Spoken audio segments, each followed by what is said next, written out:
오늘 이 시간에는 베드로전서 4장 7절부터 11절을 말씀을 본문으로 만물의 마지막이 가까웠으니 라는 제목으로 함께 말씀에 은혜 나누는 시간 되기를 소망합니다.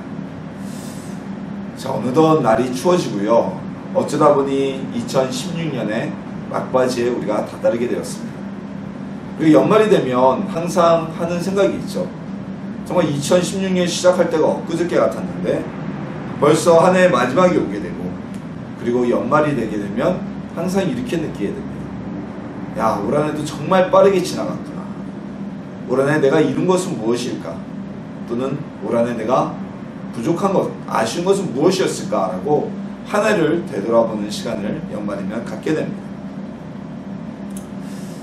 수요 예배는, 오늘 수요 예배는 2016년도의 마지막 수요 예배입니다.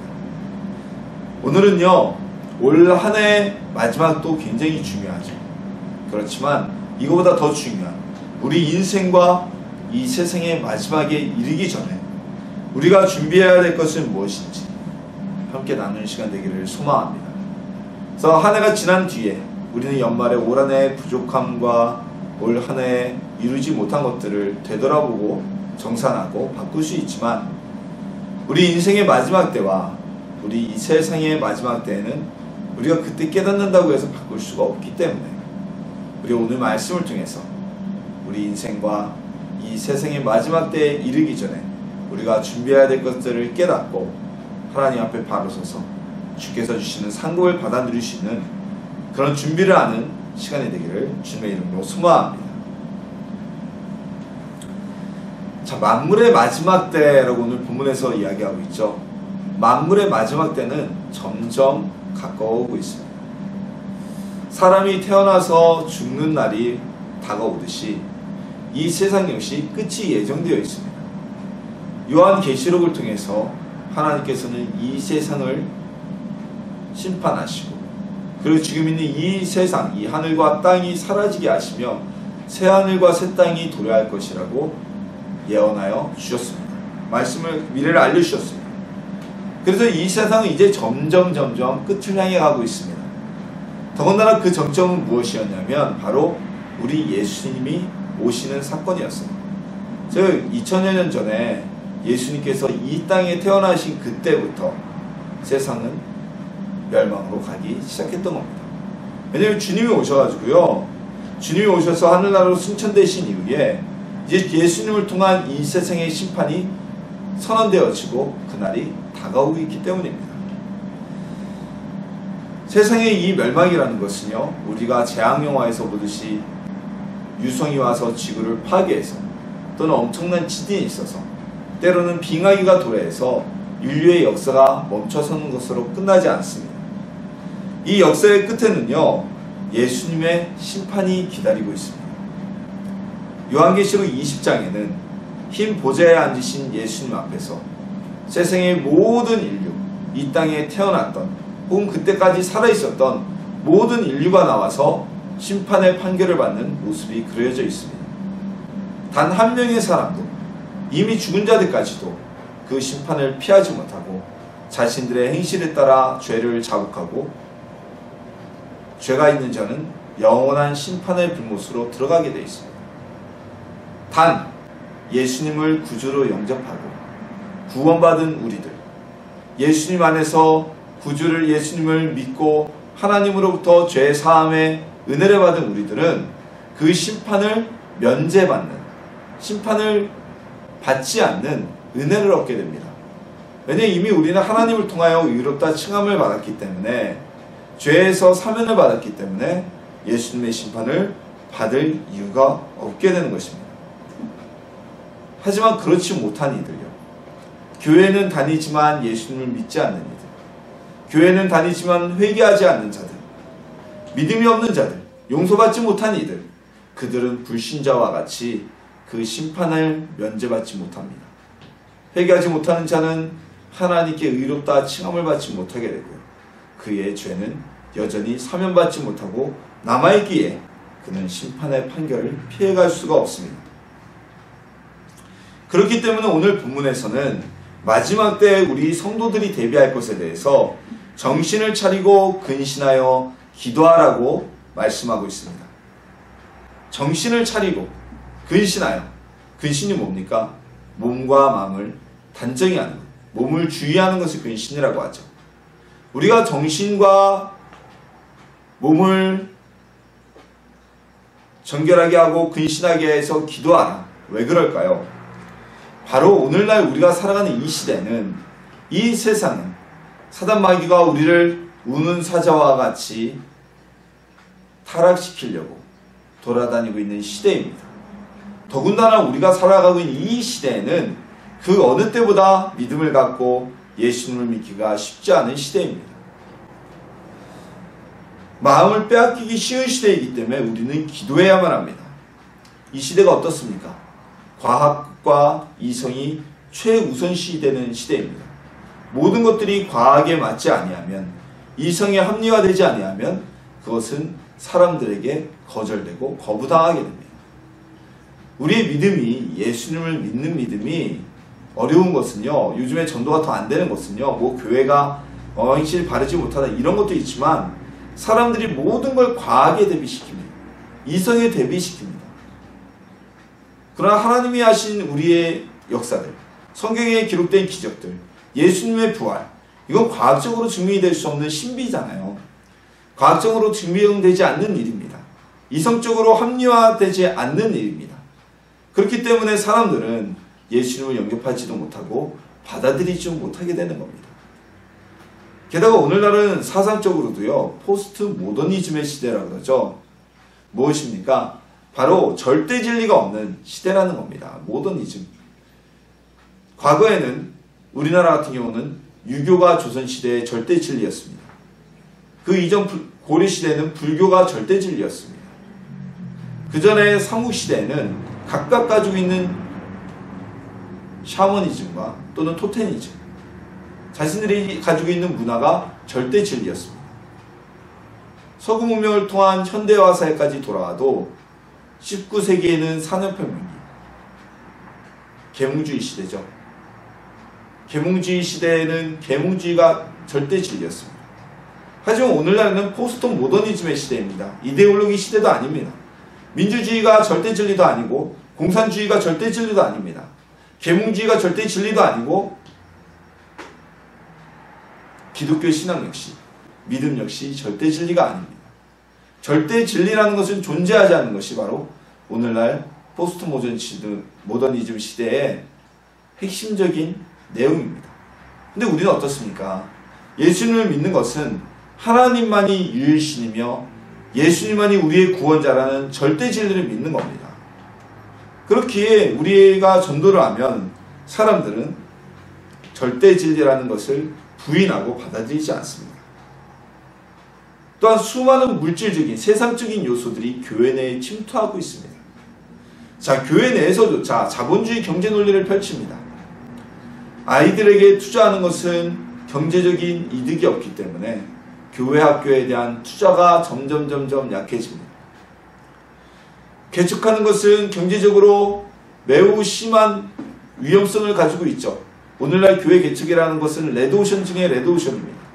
10개 교회가 세워져서 3년 뒤면 9개 교회, 최근에는 이런 표현을 한다고 합니다.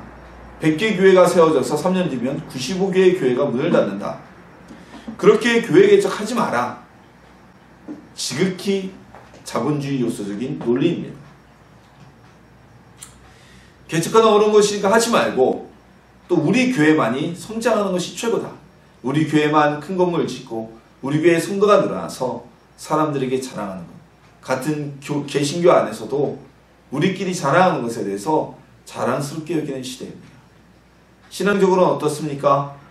과거와 같이 한 교회에서 성장하면서 양육받기보다는 나의 필요한 메시지, 내가 즐겨 들을 수 있는 메시지에 따라서 이 교회 저 교회를 옮겨 다니면서 말씀 쇼핑을 하는 시대가 바로 오늘날 이 시대입니다. 성경이 진리와 믿음으로 우리가 세워진 아름다운 교회 전통들이 구시대적인 발상이며 손해보는 일이라고 여겨지는 것이 바로 오늘날 이 시대입니다. 그렇게 새벽 기도를 나가는 것, 각종 공예배를 드리는 것, 이것은 시간 낭비라고 생각하고요. 예수를 믿어도 정말 적절하게 믿는, 시간 뺏기지 않고 방해받지 않고 푹 빠지지도 않을 정도로만 예수를 믿는 것이 옳다고 여기지는 게 바로 오늘날 살아가는 우리 이 시대의 모습입니다. 이런 모습에 휩쓸려 버린다면 우리는 우리의 영혼을 지킬 수가 없습니다. 이런 세상의 세태와 교회의 어떻게 보면 주류적인 모습에 우리가 휩쓸린다면요, 우리는 심판을 피해갈 수가 없습니다. 그래서 우리는 정신을 차리고 깨어 있어야 합니다. 근신해야 됩니다. 그리고 이러한 유혹들로부터 우리의 마음을 지키기 위해서 기도해야만 합니다.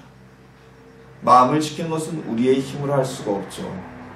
우리의 마음을 지키는 것은 성령님의 도우심을 받아야 됩니다. 보혜사 성령님의 도우심을 받아야 됩니다. 그 도움을 받기 위해서 우리는 기도해야만 합니다. 기도할 때 우리는 깨어있을 수 있습니다. 깨어있을 때 성령님의 감동을 통해 영의 분별을 하게 되고 악으로부터 벗어날 수가 있습니다. 그렇기 때문에 우리는 이 마지막 때에 정신을 차리고 근신하여 깨어있으며 기도해야만 하는 것입니다. 우리가 올 한 해의 마지막에 이르러서 지난 한 해 동안을 돌아보게 됩니다. 삶의 지난 시간만 돌아보는 것이 아니라 우리 신앙과 영혼의 지난 시간도 돌아보는 시간이 되기를 소망합니다. 우리 인생과 그리고 이 세상의 마지막 때라고 생각하고 그때 우리 스스로를 돌아보는 마음으로 우리의 믿음과 신앙을 지키며 정신을 차리고 깨어 근신하여 기도하는 성도님들이 되시기를 주님의 이름으로 소망합니다. 또 오늘 본문에서 마지막 때 우리는 서로 사랑하고 봉사하며 섬기라고 말씀하고 있습니다. 이것은 주님이 오시게 될 이 마지막 때, 또한 개인적으로는 우리 인생의 마지막 때에 성도가 어떻게 해야 될지를 보여주는 것입니다. 기도하며 정신을 차리고 깨어 근신하여 기도하는 자들이, 성령의 도우심을 받은 자들이 어떠한 삶을 살아야 하는지를 보여주는 말씀입니다. 마지막 때가 다가올수록 우리는 서로 사랑해야 됩니다. 이 사랑은요, 남녀가 사랑하는 연인들끼리의 사랑을 이야기하는 것이 아닙니다. 오늘 본문에서 말하는 우리는 성도의 테두리를 이야기하만 합니다. 가족이나 연인이 아닌 성도가 성도를 서로 뜨겁게 사랑할 수 있어야 한다는 것입니다. 자, 이 사랑에는 이유가 없습니다. 진정한 사랑에는요, 이유가 없습니다. 그저 사랑하는 겁니다. 조건도 없습니다. 그리스도의 사랑은 아무런 대가가 없는 사랑이죠. 우리도 그 사랑을 받았기 때문에 당연히 우리도 깨어 기도하며 아낌없이 서로를 사랑해야만 하는 것입니다. 우리나라가 이혼율이 상당히 높습니다. 얼마 전까지만 해도 OECD 국가 중에 이혼율 1위를 육박하는 나라가 바로 우리나라였습니다. 왜 그럴까요? 정말 사랑한다면요, 아프고 힘든 일이 있어도 서로 사랑하며 그 아픔을 이겨낼 수가 있습니다. 근데 사랑을 하는데 뜨겁게 진심으로 사랑하지 못하면요, 사랑을 방해하는 요소가 생기게 되면 경제적인 어려움, 성격의 차이, 자신이 꿈꾸던 결혼 생활이 아니라는 것을 알았을 때 그 사랑의 상처를 회복시켜줄 힘이 없습니다. 서로 갈라지게 되고 등을 돌리게 됩니다. 한 집에서 그렇게 사는 것은 정말 지옥만도 못한 일이죠. 오늘날 결혼이라는 게 어떻습니까? 과거처럼 정말 뜨겁게 사랑해서 서로가 좋아해서 만나는 것보단 일단 조건을 따지잖아요. 연봉은 얼마냐, 직업은 무슨 직업을 가지고 있느냐, 외모는 어떠냐. 마치 우리가 무슨 테트리스 하듯이, 테트리스라는 오락 아시죠? 음악 나오면서 막대기 끼워 넣던 한 10여 년 전에 아주 유행했던 테트리스의 게임을 하듯이 자신이 원하는 조건과 가진 조건에 배우자들을 끼워 맞춥니다. 근데 막상 결혼해보니까 끼워 맞춰줬다고 생각했는데 그게 맞는 퍼즐이 아닌 거죠. 거기에 사랑이 더해진다면 그걸 채우고 살아갈 수 있지만 서로 사랑하지 못하기 때문에 내 인생은 내 인생, 이렇게 사는 것보다 내 인생을 개척하고 사는 것이 낫겠다라며 갈라서게 되는 것입니다. 사람 사이의 이성적인 사랑도 이런데요, 성도 사이의 사랑은 어떻게 했습니까? 우리는 예수님이 우리를 아무 조건 없이, 정말 아무런 조건 없이 사랑하여 목숨 버리고 우리를 구원하여 주신 것처럼 우리 역시 우리 형제들을 정말 진정으로 사랑해야만 합니다. 아끼고 사랑해야만 합니다. 품어줘야만 합니다. 어느 정도 사랑해야 하느냐? 오늘 본문에 보면 사랑은 죄를 덮는다 라고 말씀하고 있어요. 수많은 죄를 덮는다라고 오늘 본문에서 말씀하고 있습니다. 자, 왜 사랑하면 허다한 죄를 덮을까요? 예수님이 우리를 사랑하셔서 우리를 용서하시고 우리의 죄를 덮으셨기 때문입니다. 예수님께서 가르쳐 주신 주기도문이 있습니다. 그 내용 가운데 어떤 내용이 있나요? 우리가 요즘에 매 예배 끝날 때마다 주기도문 암송하죠. 성경 본문의 내용과 약간 다르게 변경됐죠. 몇 해 전에. 우리가 우리에게 죄 지은 자를 사하여 준 것 같이 우리의 죄를 사하여 주옵시고, 이게 본문의 내용이죠. 하나님께 우리의 죄의 용서를 받고 예수님께 우리의 죄의 용서를 받기 전에 우리도 역시 우리의 형제된 성도들, 우리 이웃들을 용서해 줘야만 한다는 것입니다. 그때야 우리가 주님께 용서를 구할 수 있고 주님의 용서를 받을 수 있다는 거죠. 우리는 형제 사랑을 실천해야만 합니다. 이것은 내 이웃을 내 몸과 같이 사랑하라고 하신 예수님의 말씀에도 일치하는 것이고 그 말씀을 지키는 것이 됩니다. 아버지의 뜻대로 행하는 자만이 영생을 얻을 수가 있습니다. 예수님의 말씀을 지키는 자만이 자기의 영혼을 지키고 영생에 이룰 수 있다는 겁니다. 마지막 때 그 심판의 자리를 벗어나고 면제받을 수 있다는 것입니다. 또 오늘 본문에서는 마지막 때에는 서로 대접하기를 힘써야 한다고 말씀하고 있습니다. 자, 사랑한다는 것과 대접한다는 것은 서로 일맥상통하는 이야기죠. 자, 우리가 사랑하지도 않고요, 좋아하지도 않는 사람은 대접하지 않습니다.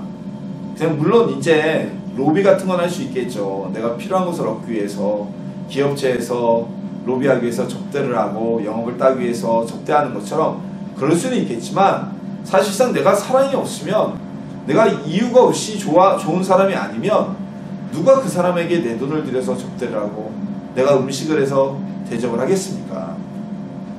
서로 섬기는 것은요, 바로 예수님의 말씀을 지키는 일입니다.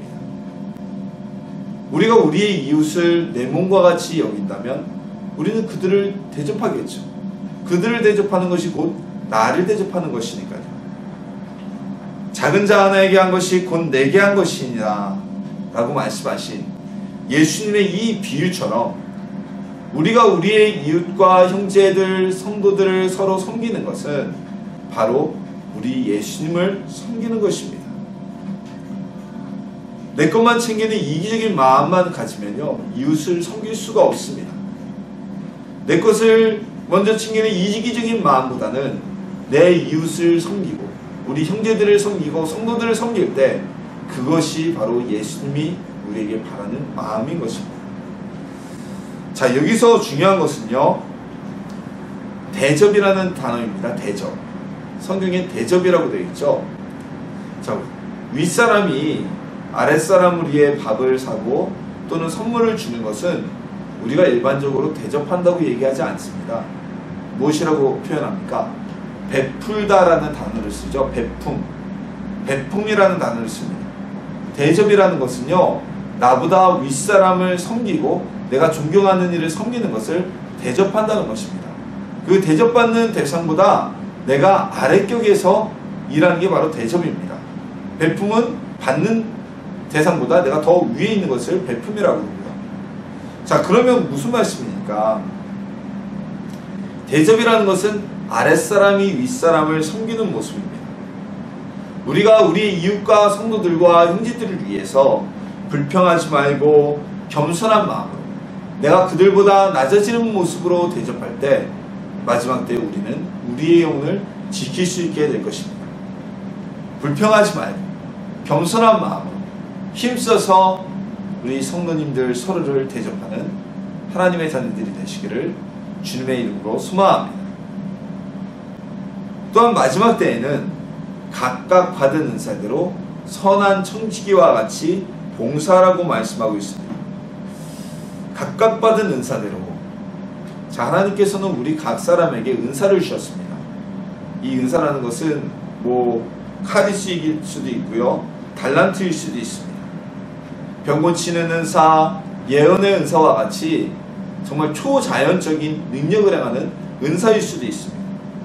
하지만 이런 초자연적인 능력이 아니더라도요, 여러 가지 은사가 있을 수 있어요. 예를 들어서 섬김의 은사, 봉사의 은사, 가르치는 은사, 여러 은사들이 있습니다. 조금 더 넓게 우리가 달란트의 영역으로까지 확장을 한다면요, 목공을 잘하는 것도 은사이고 청소를 잘하는 것도 은사입니다. 그렇게 보면 오늘 본문은 하나님의 일을 맡은 청지기, 즉 집사라고도 하죠. 그 집안의 일을 모두 다 도맡은 그 집사처럼 자신의 은사를 활용해서 하나님을 섬기라고, 서로를 섬기라고 이야기하고 있는 것입니다. 자, 은사는 하나님이 주신 선물입니다. 달란트 역시 하나님의 선물입니다. 내가 운동 잘하고 싶다고 생각해서 잘하는 사람이 없죠. 내가 정말 음악을 잘하고 싶다고 생각하고 태어났다고 음악을 잘하는 사람도 없습니다. 어떻습니까? 바로 하나님이 주신 은사입니다. 태어날 때부터 그에게 달란트를 주시고, 또한 예수님을 믿고 성령님을 통해 하나님의 놀라운 은사를 받기도 합니다. 이것은 모두 다 하나님의 선물입니다. 그런데 우리는 이 선물을 하나님을 위해 사용하지 않을 때도 있습니다. 마치 하나님께서 가나안 땅을 선물로 이스라엘에게 주셨는데, 이스라엘 민족은 그 땅에서 나는 소산의 풍요를 위해서 바알과 아세라에게 그 땅의 복을 구했던 것과 마찬가지죠. 즉 하나님의 선물을 가지고 우상에게 복을 비는 것입니다. 우리도 하나님이 주신 은사는요, 하나님을 위해서, 하나님의 뜻을 위해 사용해야만 합니다. 하나님이 주신 땅에서 우상을 섬기다 멸망한, 쫓겨난 이스라엘 민족과 같이 되지 말아야 하고요, 우리에게 주신 은사를 형제를 섬기는 일과 하나님을 섬기는 일에 써야 된다는 거죠. 그렇지 않으면, 나에게 주신 은사와 달란트를 나를 위해 쓴다면 그는 마지막 때에 자신의 영혼을 지키지 못할 수도 있습니다. 마지막으로 오늘 본문에서는요, 마지막 때에는 무슨 말을 하건 무슨 행동을 하건 하나님의 말씀을 하듯이 하고 하나님의 일을 하듯이 하라고 우리에게 전하고 있습니다.